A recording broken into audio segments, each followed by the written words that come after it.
달입니다. 지난 주일이 어린이 주일이고 오늘은 교회력으로 어버이 주일입니다. 그래서 오늘 이 말씀을 같이 상고하면서 오늘 설교의 제목이 부모와 자녀의 도리에 부모와 자녀의 관계성. 여러분, 인간관계의 첫 자리는 부모와 자녀의 관계인 것입니다. 만일 부모와 자녀의 관계에 균열이 오면 이웃관계도 균열이 올 수밖에 없어요. 또 사회생활이나 직장생활, 삶의 전 영역에 지대한 영향을 미치게 되어 있는 것입니다. 반면에 부모와 자녀 관계가 바르게 설정되고 운행된다면 그 가정의 출신들은 인간관계에서 반드시 승리할 것입니다. 또 사회생활, 직장생활, 삶의 전 영역에서 놀라운 성과와 열매를 거둘 줄로 믿어 의심치 않습니다. 이런 차원에서 우리가 부모와 자녀 관계를 말씀으로 조명해 보고자 하는 것입니다. 그래서 이 말씀이 일과성이 아니라 여러분과 저의 삶에 심대한 영향을 미치고 실질적으로 변화를 끌어내는 놀라운 하나님의 말씀이 되시기를 주님의 이름으로 축원합니다. 그럼 여러분, 그 구약의 하나님의 백성이 누구죠? 유태인이거든요. 구약 교회가 누구죠? 이스라엘입니다. 신약교회는 물론 여기 앉아있는 여러분과 저 예수 믿는 우리가 신약교회입니다. 또 신약의 하나님의 백성이고. 그런데 이 구약의 하나님의 백성 이스라엘과 신약의 예수를 믿는 하나님의 백성 우리 사이에 놀라운 차이가 있음을 발견하게 돼요. 자, 우리 신약교회는 어떻게 됐죠? 수평적으로 땅끝까지로 복음을 확산시키는 데는 승리했습니다. 근데 이 복음을요, 자자손손 대대로 전수하는 데는 실패했습니다. 무엇을 보면 알죠? 우리 한국만 가지고 생각해 보십시다. 지금 한국 교회에요, 30%는 주일학교가 사라졌어요. 결정적인 이유는 신앙의 전수가 안 됐다. 이럴 수가 있는 것입니까? 한국의 대교단 중에 한 교단은요, 교회의 50%에서 주일학교가 모이지 않고 있습니다. 하나님이 살아계실진데 신앙의 전수에 실패했다는 것은 인생의 실패를 의미하고, 그것은 교회는 물론이요, 교회 밖에 국가, 사회, 민족에까지 아주 부정적인 의미에서 국가를 심지어는 침몰시키기까지 할 만큼 깊은 영향을 미치는 사실인 것입니다. 왜 이렇게 복음을 증거하는 데는, 세계적으로 복음을 확산시키는 데는 승리했는데 신앙을 자자손손 대대로 전수하는 데는 실패했을까? 그런데 반대로요, 이스라엘은 어땠죠? 여러분, 이스라엘 민족의 조상으로 흔히 거론되는 인물이 누구죠? 아브라함. 다 아는 얘기입니다. 그런데 그 아브라함의 연대가 어느 정도 됐죠? BC 1950년 정도 되거든요. 그럼 AD 2000년까지 합하면 약 4000년 전 사람이에요. 근데 너무나 놀라운 사실, 지구 역사 속에서요, 이런 기적이 없어요. 이스라엘 민족은 아브라함부터 시작해서 지금까지 4000년 동안 두 가지 기적이 일어나는데, 첫째는 유대인의 정체성을 만대에 전수하는데 확실히 승리했다는 사실입니다. 무엇을 보면 하냐면요, 이스라엘이 현대에 와서요, 1948년에 이스라엘이란 새 나라를 세웠습니다. 그런데 언제 이스라엘이 무너져가지고 산지사방을 흩어져 버렸죠?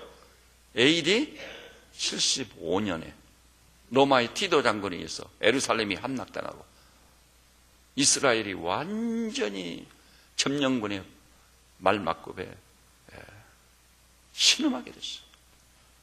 그 이후 이스라엘은 이 지구촌 전체적으로 산지사방을 흩어져 버렸어요. 러시아로 간 사람, 영국으로 간 사람, 미국으로 간 사람, 중국으로 간 사람, 인도로 간 사람, 산지사방으로 흩어져 버렸어요. 그리고 2000년 동안 나라 없는 백성, 이스라엘은 이 지구촌에서 국토도 사라졌고요, 민족 공동체도 사라졌고, 그들이 쓰는 언어인 히브리어, 언어가 너무나 중요하죠. 언어는 문화의 핵심이거든요. 근데 그들이 사용한 히브리어 자체가 사어가 됐어요. 죽은 말. 사용되지 않았습니다. 사실상 이스라엘은 끝장났어요. 왜냐하면 지구촌에는 어느 종족이나 어느 민족도요, 그 민족이 사라진 지, 그 국가가 해체된 지 2000년 만에 나라를 다시 세운 나라는 아무 나라도 없습니다. 오직 이스라엘밖에 없습니다. 그런데 이스라엘도요, 1948년에 시오니즘에서 이스라엘로 모여들잖아요. 이스라엘 사람들이 모여들 때 세계 석학들은 물론 모든 사람이 생각하기를 그건 불가능하다. 생각해 보십시오. 러시아로 간 사람은 2000년 동안 러시아 문화에 완전히 적응을 했습니다. 미국으로 간 사람은 미국 문화에 적응을 했고요, 중국 간 사람은 중국 문화에 적응을 했습니다. 그리고 히브리어는 사용도 안 해요. 공적인 언어에서 사라졌습니다. 이들이 이스라엘로 돌아오는 거예요. 모든 석학이 예견을 했습니다. 2000년 동안 나라를 잃고 자기가 살고 있는 그 지역 문화에 적응해버린 사람들, 그들끼리 어떻게 서로 결속이 되겠느냐는 거예요. 러시아로 간 사람은 러시아인처럼 살 거예요. 미국서 귀국한 사람은 미국 사람처럼 살 거예요. 중국서 2000년 동안 살아온 사람은 중국 사람처럼 살 겁니다. 어떻게 그들이 문화가 각기 다른데 결속이 되겠느냐. 그 다음에 히브리어가 사어가 됐는데 어떻게, 그 언어는요 소통의 핵심이잖아요. 언어가 없는데 무슨 수로 의사소통이 되겠느냐. 이스라엘은 결코 세워질 수 없다는 것이 한 사람도 예외 없는 모든 사람의 견해요 관점이었습니다. 그런데 지구 역사에서요 기적이 일어나 버린 거예요. 사람들이 다 주시하고 있는데 보니까 너무 놀라운 것은 다른 문화권에서 적응하며 2000년 동안 살아온 이스라엘이 만나자마자 하나가 돼버린 거예요. 문화는 어디로 가버렸겠어, 언어는 어디로 갔을까. 근데 히브리어가요 사어가 된 줄로 아는데 그들 안에서는 러시아에 있든 미국에 있든 중국에 있든 어디에 있든 히브리어를 사용하고 있었던 겁니다. 그들의 공동체 안에서는 2000년 동안 히브리어를 지켜왔던 것입니다. 더욱 놀라운 것은 그들은요 모스크바에 있든 미국에 있든 중국에 있든 어디에 있든 간에 세계 산지사방으로 다 흩어져 버렸는데 놀라운 사실은 이스라엘의 정체성을 그대로 간직하고 있었습니다. 만나자마자 우리말로 말하자면 형제님 자매님 우리는 하나입니다. 문화가 같은 거예요. 흩어져서 그 지역 문화에 다 적응해버렸으니까 그들의 정체성과 그들의 문화는 없을 줄 알았어요. 너무나 놀라운 사실. 문화의 일치를 본 거예요. 이게 어떻게 된 거냐 이게. 세상 사람들이 충격을 먹었습니다. 그래서 4000년 동안 아브라함으로부터 시작해서 4000년 동안 이스라엘 민족의 정체성을 자자손손 대대로 전수하는데 확실히 승리했다. 자, 오늘 본문 창세기 18장 19절 하나님께서 아브라함을 부르십니다. 아브라함을 향해 내가 그를 택했다. 하나님께서 아브라함을 택한 이유가 뭐라고 해서 19절 보니까 다시 한 목소리로 한번 봐봅시다. 시작. 그로 그 자식과 권속에게 명하여 여호와의 도를 지켜 의와 공도를 행하게 하려고 그를 택하였나니 이는 나 여호와가 아브라함에게 대하여 말한 일을 이루려 함이니라. 보십시오. 아브라함을 택한 이유가 뭐라고요? 아브라함으로 하여금 그 자식, 여기 자식이라는 것은 아브라함이 직접 하나님으로부터 선물로 받은 아들딸들 거기에 국한되지 않았습니다. 그 다음에 그 권속에게 명, 권속은 누구죠? 아브라함의 친자녀를 넘어서서 아브라함 이후에 아브라함의 모든 후손들, 모든 자손들 그에게 명하여 여호와의 도를 지켜 의와 공도를 행하게 하려고 그를 택했다. 놀랍습니다. 명하여 여호와의 도를 지켜. 여호와의 도, 하나님의 말씀입니다. 이스라엘 백성은요, 모스크바에 가 있든 미국에 가 있든 중국에 가 있든 인도에 가 있든 아프리카에 가 있든 어디 있든 간에 이스라엘 공동체를 형성하고 그 공동체 안에서 여호와의 도를 확실하게 전수했던 것입니다. 그런데요, 여기서 우리가 주의할 것은요, 이스라엘 백성이 두 번째 기적을 이루었는데 그것이 뭐냐면요, 4,000년 동안 그들의 자녀들이 이방의 세속 문화에 물들지 않도록 거룩을 확실히 지키겠다는 사실입니다. 이건요, 기적이라기보다는 이건 신비예요, 신비. 무슨 수로 이방 문화에 물들지 않고 그들의 거룩을 지킬 수 있겠느냐는 말입니다. 불가능한 일이, 있을 수 없는 일이에요. 여러분, 우리 민족을 생각해 볼까요? 한국 민족 생각은 금방 알아요. 한국 민족도요, 고유의 문화와 문명을 가지고 있었거든요. 아시죠? 독특한 우리의 언어 한글을 가지고 있었거든요. 우리 교민 2세들이 미국 갔습니다. 어떻게 됐죠? 우리 교민 2세들이요, 거의 대부분이 한국어를 못합니다. 부모하고 의사소통이 제대로 안 돼요. 그래서 교회 다니는 아이들은요, 그들만의 예배를 따로 드립니다. 소통이 안 되니까. 그건 영어로 예배 드려요. 제가 직접 확인했어요. 오후에 뭐 찬송 소리가 나더라고요. 로뎀 장로교회. 이게 무슨 소리냐고 그랬더니 한국어가 잘 안 되니까 어른들은요, 교민 1세는 한국어로 예배를 드려요. 11시에. 근데 점심 먹고 오후에 찬송 소리가 나서 무슨 소리냐고 했더니 한국어를 잘 모르니까 영어로 예배들이, 교회 다니는 애들이 영어로 예배드리는 지금 모여있다고. 그래서 들어가 봤어요. 그랬더니 결혼해가지고 아들, 딸까지 업고 안고 예배를 드리면서 앉아있는 거예요. 그리고 학생들 앉아있고요. 근데 그 애들은요, 한글로 의사소통이 안 돼요. 처음부터 끝까지 완전히 영어 예배예요. 모국어를 성실했습니다. 이렇게 좋은 우리 한국어를. 그래서 정말 암담했습니다. 그 자리에 서 있는 너무나 암담했습니다. 그리고요, 교민 2세들이요, 부모님의 지도자가 있지 않아요. 완전히 미국 문화에 심취돼가지고. 한국 사람이 아니에요. 겉은 한국 사람인데 어디 사람이에요? 완전 미국 사람이에요. 부모님과의 갈등 구조는 불가피한 거예요. 제 친구 박철롱 장로라고 있는데 하도 오라고 해서 동부에는 조카 집에 갔다네요.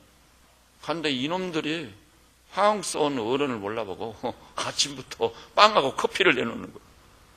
그것을 보고 식사를 하고 먹으라고 그랬어요.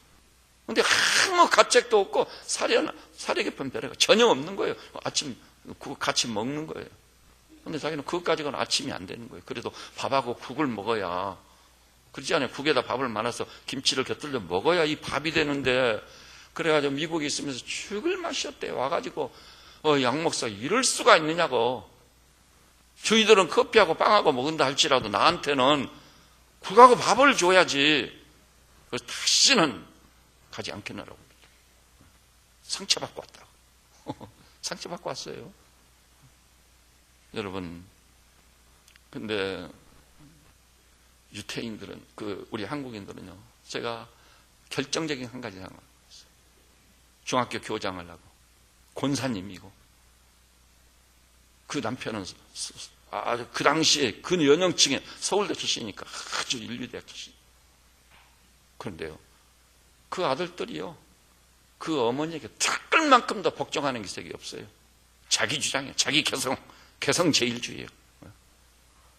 사람이 있든 없든 어머니 면박 확실히 줘버리고, 어머니가 그냥 이렇게 정신이 없어. 아들 눈치 보느라고. 지금 우리나라도 그런 식으로 나가고 있지 않아요? 우리는 한 세대도 못 돼가지고 민족의 정체성을 상실했어. 우리 민족 고유의 그 좋은 전통과 관습을 자녀들에게 전수하지 못해서. 기독교인들이요, 하나님 분명히 살아계시고 성경에 하나님의 말씀이 분명한데 말씀 전수에 완전 실패해버린 겁니다. 말씀 전수에 실패해버렸어요. 무늬만 기독교인이고 실질적으로 기독교인이 아니에요.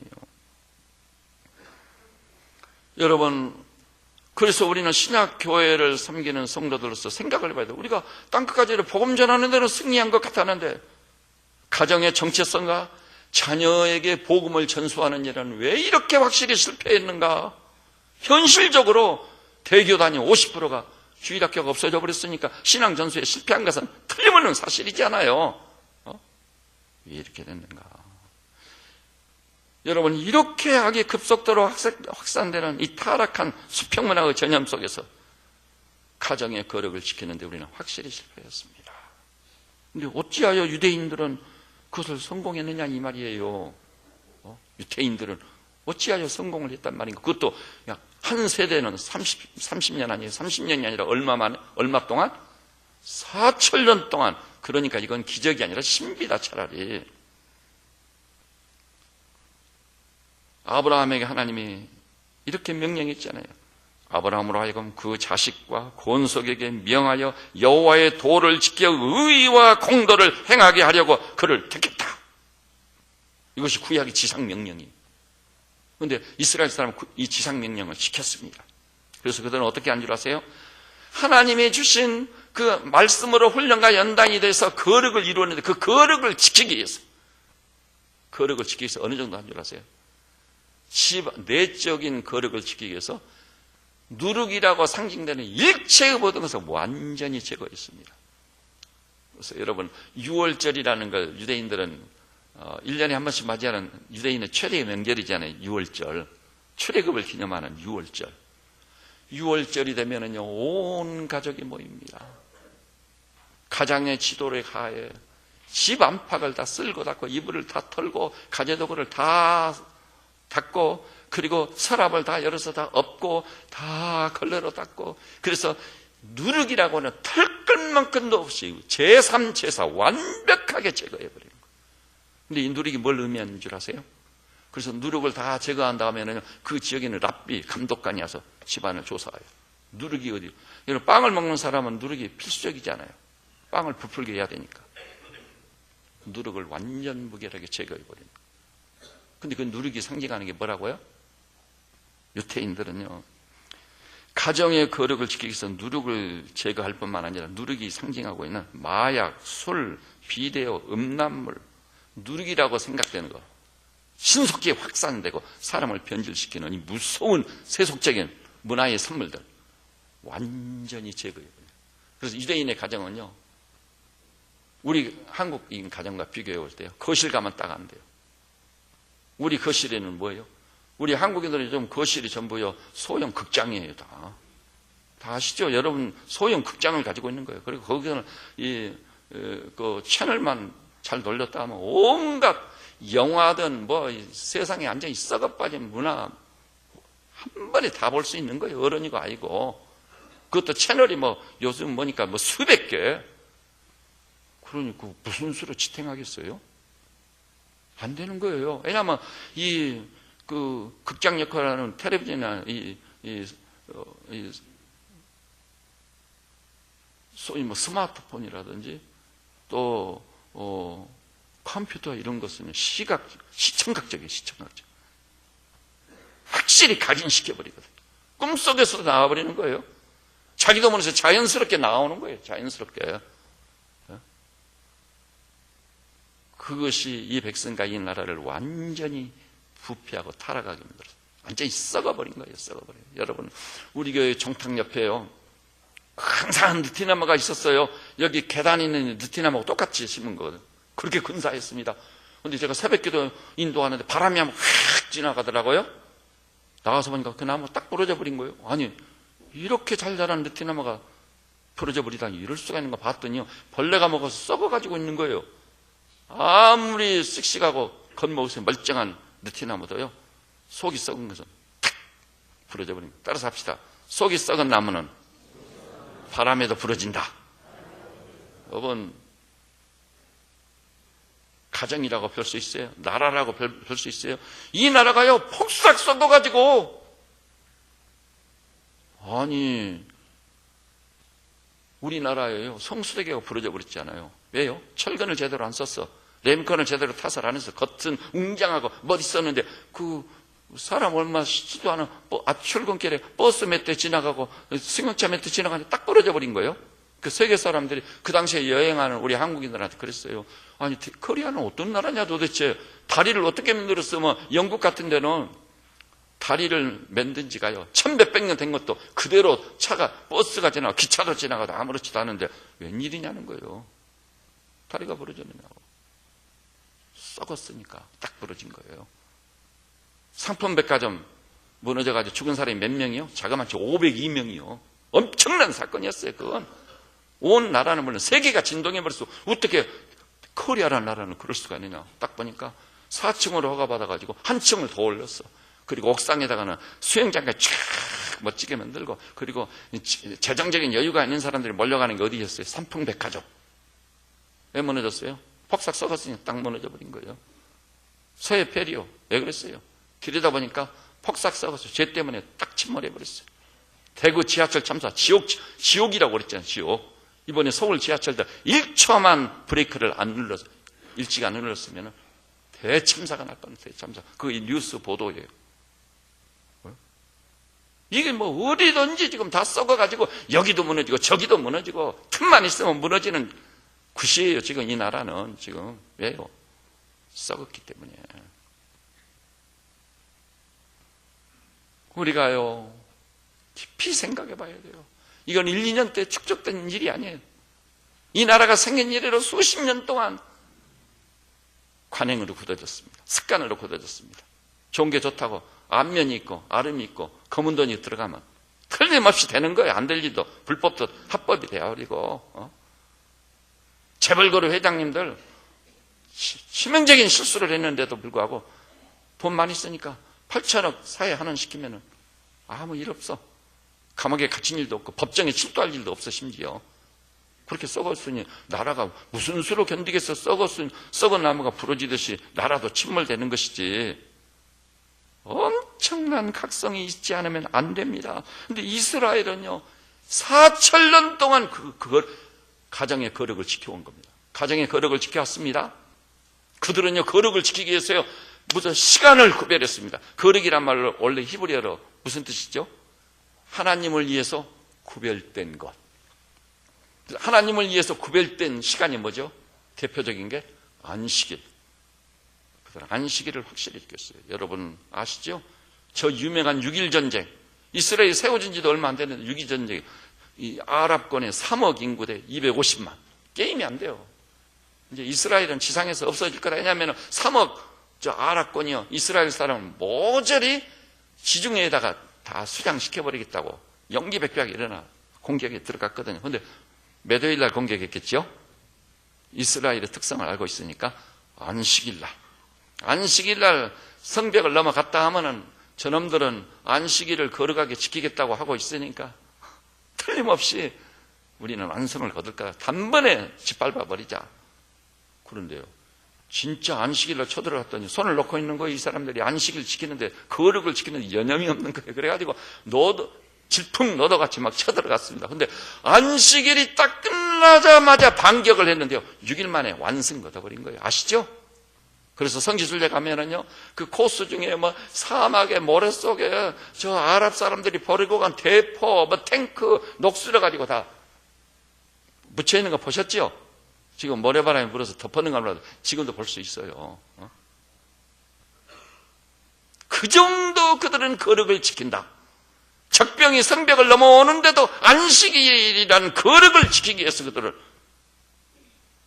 여러분 1400년대에요 영국의 국보적인 존재 셰익스피어가요 베니스 상인을 썼어요. 그래가지고 유태인들을 아주 부정적으로 보게 만들었거든요. 근데 그런 사람들 아니에요. 어디를 가든 유태인들은 얼마 가지 못해서 그 지역 상권은 물론 예술, 과학, 의사 전 분야에 장악을 해버리는 거예요. 히틀러가 유대인을 멸종시키려고 했죠. 저놈들을 놔뒀다가는 독일인 가지고는 게임이 안 되는 거예요. 독일인같이 철저한 사람이 없지 않아요. 여러분 아시죠? 조승남 장관은 제대로 알 거예요. 독일인들이 어떤 존재라는 것을. 근데 독일인들은 그 게임이 안 돼요. 이스라엘 사람하고 붙여놓으면. 그러니까 제가 이 자리에서 수없이 얘기했습니다. 여러분 과학의 지존 아인슈타인 유태인이에요. 발명의 지존 에디슨 유태인이요. 정신의학의 지존인 지그문드 프로이드 유태인이요. 여러분 너무 놀라운 것은 공산주의 나쁜 의미를 만져. 근데 원래 공산주의는 굉장히 이상적인 거예요. 칼 막스 공산주의 창시자는 유태인이에요. 그리고 여러분 원자폭탄을 제조한 팀 전체가 유태인인데 팀장이는 오펜하우어. 원자폭탄 최초로 제조한 사람입니다. 그리고 세계에서 지구촌 사람을 제일 많이 욕진 사람 누구죠? 찰리 채플린 유태인이에요. 그리고 저 유명한 그래도 지구는 돈다고 말하는 유명한 과학자 누구죠? 갈릴레오 갈릴레이 유태인입니다. 그리고 지금 현재 세계 최고의 부자 빌 게이츠 유태인입니다. 빌 게이츠를 아무도 공격 못해요. 손가락질 못해요. 왜냐하면 성경의 원리대로 가난한 자와 갇힌 자와 과부들을 돌아봐라. 그가 번 돈 상당한 분량을 힘들고 어려운 사람들을 다 흘러가게 하는 빌 게이츠. 우리나라 젊은이들도 존경하는 사람 중에 하나가 빌 게이츠지 않아요. 근데 빌 게이츠는요 맨발 벗고 쫓아가다 못 쫓아갈 세계 최고의 부자 역사상 누구죠? 록펠러 유태인이에요. 유태인은요 자기가 가지고 있는 어마어마한 땅과 산 거기서 누가 만났죠? 레이건과 러시아를 개방한 누구죠? 고르바초프 둘이 거기서 만나가지고 러시아가 문호를 열게 된 거거든요. 근데 그것이 미국의 유명한 국립공원이요. 엘로우스톤 옆에 있는 또 다른 국립공원이요. 그 국립공원은요 록펠러가 국가에 기증한 거예요. 그 록펠러가 지금 현대인은요 간접적이건 직접적이건 록펠러의 혜택을 입지 않은 사람이 아무도 없대요. 91세까지 살았어요. 죽을 때까지 주일학교 교사를 했어요. 그리고 회사에는요 11조를 계산하는 사람을 딱 지금 그 팀을 둬가지고 모든 수입은 그 팀을 통해 11조를 떼고 다 수입이 잡히게 되죠. 얼마나 놀라운 일인지 이루 말로 할 수가 없어요. 또 여러분 맥도날드 유태인 거 스타벅스 여러분 스타벅스 커피 안 마시는 사람 없죠? 저는 커피를 안 좋아하니까 한 2잔 먹어본 일이 있어요. 그리고요 코카콜라 유태인 거예요. 전설적인 영화감독 스필버그 유태인이에요. 세계 최대의 영화회사 헐리우드의 영화회사 7개가 다 유태인 소유예요. 너무 놀랍습니다. 그리고요 정말 제가 이 메모를 해왔는데요. 제가 그 잘못해서 다시 정정합니다. 제가 가장 공신력 있는 것으로 확인을 해드립니다. 노벨 수상자의 35% 105명이 유태인이에요. 그럴 수가 있어요? 저는요 지금까지 29%로 알아갔거든요. 근데 재차 확인을 해보니까 35% 105명이 유태인. 미국 대학 교수의 25% 유태인. 미국 인구의 2%밖에 안 돼. 2%밖에 없는 유태인들이요. 미국의 상하 양원 의원 20% 유태인. 월가 금융 전문가 35% 유태인. 뉴욕 중고등학교 교사의 50% 유태인. 미국 70만 변호사의 20%가 유태인. 미국 최상위 부자 40명 중 22명이 유태인. 경악을 금할 수 없는 일이요. 지금 세계적으로요 이 연봉을 2008년에 현금으로 연봉을 7억 500달러를 받은 조지 소로스 연봉 세계 1위요. 세계 1위. 그 다음에 이 세계 금융업계의 황태자 로스 차일드 가문 유태인 가문이에요. 제가 늘 얘기했죠. 경제대통령 미국의 연준 의장 지난 연준 의장이 버냉킹 유태인이잖아요. 후임자 엘렌이라는 할머니 유태인이잖아요. 그 다음 예정된 연준 의장으로 또 유태인이요. 이럴 수가 있느냐는 말이에요. 왜 그런 결과를 낳았을까 했을 때 의심할 여지가 없이 그 모든 이유는 유태인 교육에서 찾는 겁니다. 교육. 근데 유태인들은요 얼마나 철저히 교육을 시켰으면 웬만한 유대인 치고는요 모세오경 다 암송합니다. 뱃속에서부터 탈무드 소위 뱃속에서부터 토라 율법 교육을 시키는 율법 교육 토라. 기가 막힌 일이 이게 믿기지 않을 일이에요. 그리고 가정에서요 안식일 날은요 최소한도 3시간 내지 4시간 3대가 앉아가지고 3대가 앉아요. 우리나라에는 3대가 앉았으면 이거 말이 안 돼. 요즘 그런다지 않아요? 할아버지가 손자한테 딱 전화하고, 할아버지, 애 전화해서 저 텔레비전 보고 있어요? 이런 시대가 돼버렸어요. 근데 이스라엘 사람은 3대가 한 자리에 모여서 3시간 내지 4시간 동안 말씀을 주거니 받거니 질문하고 대답하고. 그리고요, 6월절이라든지 이런 때는요, 일주일 동안 음식을 장만해서 그것을 먹으면서 나누면서 주거니 받거니 하나님 말씀 교육 철저히 시키는 거예요. 너무나 놀랍지 않아요? 여러분, 말씀대로 살면 손해만 볼까요? 실패할까요? 유대인이 좋은 사례입니다. 그래서 하나님께서 이미 말씀했어요. 아브라함은 강대한 나라가 되고 천하 만민은 그로 말미암아 복을 받게 될 것이 아니야. 천하 만민이 지금 유대인들 때문에 지금 복을 받고 있는 중입니다. 제가 지난번에 이미 누차에 말씀드렸지만 너무 어이가 없는 황당한 일이에요. 우리 한국 기업 37대 대기업 유대인들의 점유율이요, 너무 놀라운 거예요. 제1은행은 시티은행은 100% 유대인 자본이에요. 저도 이거 놀랐어요. 안 믿겨지는 거예요. 삼성전자가 54%예요. 삼성화재 54%, 삼성자동차 70%, 현대자동차 47%, 기아자동차 25%, 대우 67%, SK유공 52% 쫙 나와요. 롯데쇼핑 25%, 현대백화점 46%, 현대중공업 19%. 포스코는 또 몇 프로지요? 유대인 자본이 37대 기업이 다 들어와 있으니까 경악을 금할 수 없는 일이에요. 여러분, 하나님 살아계신 믿고 그 말씀을 절대적인 하나님의 말씀으로 꽉 붙잡고 4,000년 동안 거룩을 지켜온 사람들, 그 사람들 어느 정도인 줄 아세요? 이렇게 누룩만 제거해버린 게 아니라 세상 타락한 문화가 사람에게 접근을 못하도록 무엇으로 막아버리죠?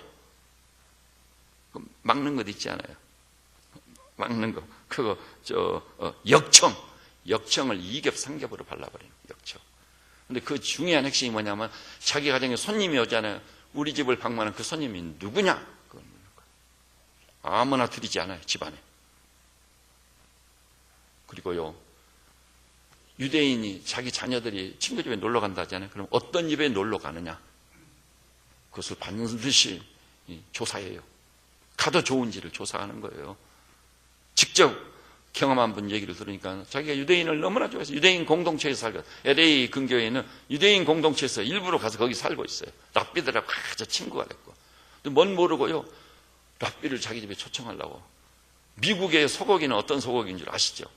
진짜 좋은 소고기는요, 저 같은 경우는 구경도 못 해봤어요. 따로 소를 키워가지고 육질이 최고 수준, 그래가지고 전화로 신청을 해야만 배달을 해주는, 엄청나게 비싼 거예요. 근데 그 소고기 중에서도 갈비살, 우리나라에서 갈매기살이라고 하잖아요. 갈매기살 너무 맛있는데 그것을 다 충분하게 준비를 해놓고, 소 갈매기살을 우리가 준비했으니까 와서 같이 즐기자 했더니 얼굴이 엄숙해 1000마리에 고절이. 왜요? 유태인이에요. 식사 규례, 내이기 규례에 의하면 그거 안 먹는 거예요, 그 사람들. 그리고 주방에서 쓰는 식기류 전부 거룩과 관련지어서 기준을 가지고 전부 티슈, 접시 다 관리하는 거예요. 그렇게 철저히 하니까 살아계신 하나님과 그 말씀이 완전히 결박된 사람들이 돼서 그 말씀대로 사는 거예요. 그래가지고 아브라함의 후손들이 강대한 나라가 되고 천하 만민은 그로 말미암아 복을 받게 될 것이 아니냐. 사실 배후에서 지구촌을 완전히 장악한 사람들이 된 것이죠. 이 얼마나 놀라운 일입니까? 그런데 이 모든 일을 주도적으로 어디서 하는 거예요? 알아서 합시다. 유대인 교육은 가정에서 이루어진다. 그것이 핵심입니다. 유대인은요, 회당이나 성전은 뭐 하는 것이죠? 제사행위. 우리로 말하면 예배 드리는 거. 예배 드리는 것이 주 업무고요. 교육은 어디 시키는 거예요? 가정에서입니다. 누가? 부모의 책임만 이루어지는 거예요. 부모가, 그래서 유대인 교육은 부모를 먼저 세우는 거예요. 그 세워진 부모들이 자녀들을 세우는 거예요. 그래서 자녀들은 예외가 없어요. 자기 부모를 제일 존경해요. 가장 존경하는 사람이 누구냐? 우리 부모님이시다.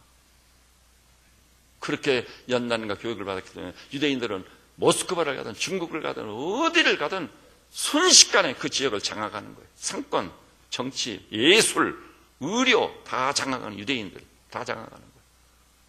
오늘 여기 나서 우리 성도님들이시죠. 여러분과 제가 어떤 믿음을 가져야 되겠습니까? 하나님이 정말 살아계시다면 그렇게 사는 게 맞지 않겠습니까? 성경이 살아계신 하나님의 말씀이 사실이란다면 말씀을 그렇게 사모하고 그렇게 말씀으로 훈련받고 말씀으로 내 자신이 그렇게 세워지고 자녀들을 그렇게 교육해야 되지 않겠습니까, 여러분? 근데 우리는요, 기독교라는 게 이 성경을요, 액세서리로 알아요. 교양물로 알아요. 그래서 내가 필요할 때만 찾는 거. 그리고 최소한의 종교적인, 의식적이고 형식적인 행위로 하나님을 만족시킬 수 있다고 보는 거예요. 하나님은 그런 분이 아니세요.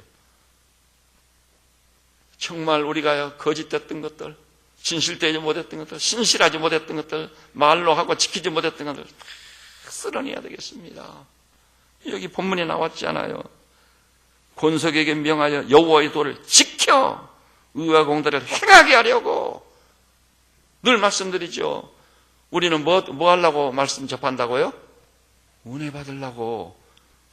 정말 그럴싸하거든요. 은혜 받아요. 사실로 은혜 받았습니다. 어떤 집사님이 저보고 그러더라고요. 목사님 설교 들을 때만 그렇게 눈물이 난다고. 은혜를 너무 많이 받고 있다고. 기분 좋죠. 기분 너무 좋아요. 그거 가지고는 안 되는 거예요. 유대인들은 뭐 하려고 말씀을 접한다고요? 지키려고. 접근 방식이 그 사람 지키려고. 지키지 않으면 아무것도 안 돼요. 야고보서 2장 따라서 볼까요? 허탄한 사람아, 행함이 없는 믿음이 죽은 믿음인 줄 알지 못하느냐. 그건 믿음이 아니라는 겁니다.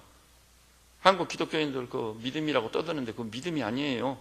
허탄한 사람아, 섞고 있는 거예요. 오늘 여기 나오신 형제자매님들이죠. 진짜 여러분 자신을 사랑하고 자녀들을 사랑하고 손자 손녀를 사랑해서 정말 그들이 이 시대의 여호수아 갈렙 같고 저 요셉 같고 다니엘 같은 신실하고 충성스러운 기둥 같은 대들보 같은 하나님의 종들 되어서 장차 통일조국을 책임지고 글로벌 시대 전 세계 인류에게 지대한 영향을 발휘하는 위대한 하나님의 종들이 되기를 원한다면 하나님과 그 말씀에 대해서 우리 태도가 180도로 뒤집어져야 그렇게 되시기를 바랍니다. 근데 아멘 하기가 조금 껄끄럽죠? 아이고, 그렇게 해가지고 살아남겠네. 유대인이 좋은 사례를 제가 말씀해 드린 거예요. 말씀해 드린 겁니다. 2008년도에 우리나라에서 유대인들이 빼간 국부가 300억 달러 가지고 갔어요. 엄청난 국부가 빠져나갔어요. 두말할 필요가 뭐 있어요? 그렇게 좋아하는 돈도요, 신실성이 이유고 하나님을 경외하고 그 말씀을 지켜 행하고 대수롭지 않게 여겨. 아까 기도하신 장모님도 대수롭지 않게 여겨. 검은 돈 주고받고 허가 안 될 것도 허가 내버리고 그렇게 못하는 사람이 병신 같은 사회가 되어 있는 이 사회가 어찌 침몰하지 않겠느냐 이 말입니다. 오대양 사건 때 유병헌 일파는 완전히 침몰돼버렸어야 되는데 충격 먹은 거예요. 저도 이 오대양 그 사람들 사라진 줄 알았거든요. 구원파 사라져버린 줄 알았더니 사라진 게 아니라 오히려 그냥 준 재벌이 돼가지고 탁 나타나니 놀랄만한 일이지 않아요? 그 사람들이 왜 침몰되지 않고 살아남은 거예요? 다 잘못된 간행과 죄악 때문에 검은 돈 주고받고 그러는 과정 중에서 이 사회가 그거 현실이에요. 여러분, 제가 예언합니다. 이 백성을 완전히 뒤집어 엎어가지고 벽돌 한 장부터 제대로 쌓는데 그것을 하는 과정 중에서도 어느 시점까지는 1년, 2년, 3년이 안 됩니다. 그게 저항 세력이 또 있거든요. 기득권 세력들, 저항 세력들이 있어요. 안 됩니다. 그래서요, 이거 앞으로 얼마 동안은 이런 류의 사고들이 계속 터집니다. 나의 안전은 누가 지켜야 되겠죠? 내가 지켜야 돼요. 내가 지키고, 배도 타면요, 여러분 맨 먼저요, 구명조끼 어디가 있는지 딱 찾아서 챙기세요. 웃음소리가 그거 아니에요. 챙겨야 돼요. 내 생명을 누가 보장해 주지 않는 사회예요. 지금 우리 자화상을 봐도 어쩔 수가 없어. 그 다음에요, 시간이 없으니까 말씀드립니다. 이것이 가정에서 누구 중심으로? 부모 중심으로 이루어진다. 그래서 구약의 지상명령인 창세기 18장 19절 말씀을 다 암송하고 각인시키고 그 말씀 굳게 붙잡고 지키고 행하려고 의와 공도를 행하려고 말씀을 가르치고 훈련시키고 연단시키고 자녀들을 완전히 말씀에 사로잡혀 말씀의 종이 되게 해야 될 줄로 믿습니다. 그래서 숙제도 내주세요. 이 말씀 암송하면 내가 너에게 특별상을 주겠다. 약속을 툭 주게 특별. 그래서 말씀 암송하는데 최고의 선물을 주는 거예요. 이건 선물을 줘도 아깝지 않은 거라. 그래서 하나님 말씀을 지배하여 너에게 해야만 돼요. 그러면요, 효자 효녀가 되는 것은 시간 문제예요. 가만 놔둬도 하나님 말씀이 그렇게 말. 오늘 에베소 6장에 뭐라고? 자녀들아, 주 안에서 내 부모를 순종하라. 이것이 옳으니라. 자, 하나님께서 자녀들에게 두 가지를 요구했어요. 부모님을 향해 두 가지 요구. 뭐죠? 하나는 순종, 주 안에서 순종하라. 또 하나는요, 주 안에서 내 부모를 공경하라. 순종과 공경 두 가지를 요구해요. 순종은 뭐죠? 순종이란 말이 원래 권위 아래서 듣는다는 뜻을 가지고 있어요. 하나님이 세운 부모라는 권위 아래서 엎드려 청종하는 것이 그 행위를 갖다 순종이라고 하는 순종. 그런데요, 순종은 있는데요, 마음은 갖추지 못한 경우가 있어요. 성경에도 있죠. 밭에 가서 일하라 하니까 밭에 가서 일은 했지만, 일하러 밭에 가기는 갔지만 마음은 어땠어요? 이렇게 날이 뜨겁고 친구들하고 좀 놀고 쉬고 싶은데 부모라고 나를 이럴 수가 있는가? 불평, 불만, 원망이 가득 차가지고 갔습니다. 순종하는 행위도 중요한, 보다 중요한 게 뭐죠? 공경이라는 건 무슨 뜻이냐면요, 내적인 마음의 자세, 태도, 마음가짐. 진짜 부모님을 마음으로부터 존중히 여기라는 거예요. 존중이. 그래서 따라서 합시다. 공경만이 진정한 순종을 가져온다. 공경 없는 순종은요, 그 헛개비예요. 부모님께 효도하는 척하는 형식에 불과한 거예요. 공경심이 있어야만 진정한 순종이 이루어짐을 믿으시기를 우리 주님의 이름으로 축원합니다. 그러면요, 왜 순종하고 공경하라는 것이죠? 이것이 옳으니라. 이 한마디가 충분한 이유예요. 무슨 뜻이죠? 하나님께서 이것이 옳다고 말하셨기 때문에 해야 돼요. 이유 불문하고 하나님께서 이것이 옳으니라 했습니다. 하나님이 옳으십니다. 그래서 부모님을 공경하고 공경의 필연적 결과로 순종들이 있으시기를 주의 이름으로 축원합니다. 근데 너무나 놀라운 사실, 그랬을 경우 하나님이 어떤 복을 주시겠다고요? 네가 땅에서 잘 되고 장수하리라. 따라서 합시다. 네가 땅에서 잘 되고 장수하리라. 잘 된다는 것은 뭘 의미하죠? 삶의 질입니다. 우리 한국인들은요, 돈은 많이 가졌는데 행복지수가 너무 낮은 거예요. 삶의 질이 너무 낮아요. 그렇습니다, 여러분. 근데 이렇게 공경과 존중을 가지고 부모님을 대할 경우, 여러분 직장 가서도요, 상급자가요, 당치도 않은 명령을 내려요. 그래도 그 상급자를 진심으로 존중히 여겨야 돼요. 그리고 그 상급자의 지시에 순종해야 돼요. 순종. 주 안에서란 말이 있으니까 주님의 법을 거스르지 않는 한도 내에서 웬만한 것을 이해하고 수용하고 받아서 순종해야 돼요. 그것도 존경과 공경과 순종을 해야 된다 이 말이에요. 그랬을 때 네가 땅에서 잘 될 것이다. 여러분 직장에 출근해서 상급자 생각해 보세요. 뭔가 지시를 했는데 사사건건 시비를 걸고 굴복하지 않고 상급자에 대해서 대들고 대적해 봐요. 남는 건 뭐밖에 없죠? 그 사람 철수 못하게 돼 있는 거예요. 상급자로부터 미움을 받기 마련인 거예요. 그런데요, 우리가 직장에 출근해서 상급자가 지시를 했을 때 형식이 아니라 진심으로 공경심을 가지고 부장님 알겠습니다. 제가 최선을 다하겠습니다. 어려운 일인지 하지만 저의 최선을 다하겠습니다. 응원해 주십시오. 딱 해봐요. 그러면 그 상급자가 또 저놈은 나보다 더 나은 놈이다. 그 사람 출세하게 돼 있는 거예요. 이런 사람들이 출세하는 사회야말로 또 정상적인 사회인 거예요. 여러분, 공경과 순종을 통해 출세하는 성도들 되시기를 바랍니다. 다른 방법이 아니라 공경과 순종을 통해 여러분이 복되고 여러분 이웃에게 그 복이 흘러가고 하나님의 광의의 영광을 만방에 선포하는 하나님의 종들이 되셔야 될 줄로 믿으시기를 바랍니다. 여러분, 그럴 때 그 다음에요, 잘 된다는 것은 삶의 질이 높아진다고 그랬죠. 그 다음에 장수하리라는 장수는 뭐지? 삶의 길이에요. 길이. 이것은 영생으로 연결되고 이어지는 것입니다. 세배치의 모든 양머리들께서 삶의 질은 물론이거니와 여러분의 삶의 길이가 영생으로 연결될 만큼 살아계신 하나님과 그 말씀에 철저히 순종하고 복종하는 그런 성도들 되시므로 부모님도 기뻐하고 자녀들도 기뻐하고 부모님 자녀들이 공히 다 살아계신 여호와의 복을 받는 그런 가정들 이루시기를 주님의 이름으로 축원합니다. 기도하십시다. 주님,